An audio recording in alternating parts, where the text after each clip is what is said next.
Here's a question for you. Have you ever wondered why the continents are shaped the way they are? Imagine you're looking at a world map.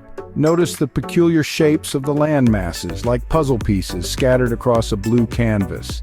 This isn't just a coincidence. It's the result of a fascinating geologic phenomenon that has been shaping our planet for millions of years.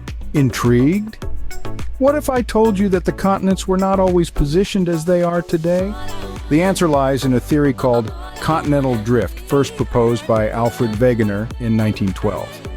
Wegener, a German meteorologist and polar explorer, observed that the shapes of continents on either side of the Atlantic Ocean seemed almost like puzzle pieces that could fit together. This led him to propose a bold hypothesis. Once upon a time, all the continents were joined together in a supercontinent he named Pangaea, and over millions of years these continents had slowly drifted apart to their current locations. His theory was bolstered by compelling evidence, such as striking similarities in fossil records across different continents, indicating shared biological history. Moreover, there were identical rock formations and geological structures found on separate continents, suggesting they were once unified.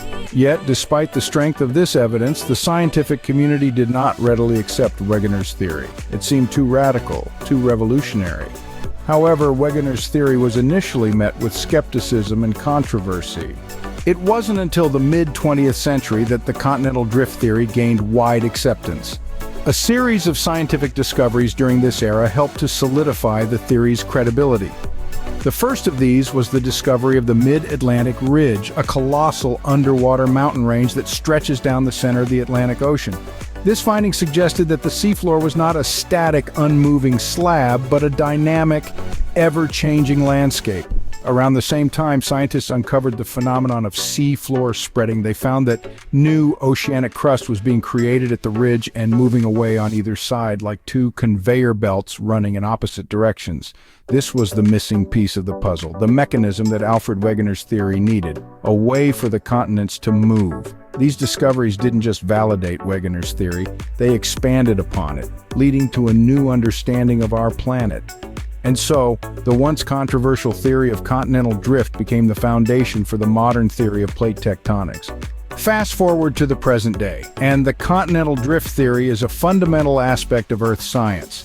This theory is no longer just a lesson in history, but a tool that helps us predict the future.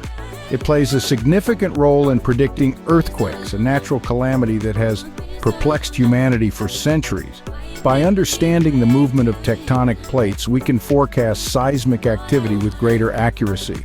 The continental drift theory also helps us decipher the mysteries of past climate change. It provides clues about how our planet's climate has evolved over millions of years and how it might continue to change. And the continents, they're still moving. Africa and America are drifting apart at roughly the same speed that your fingernails grow.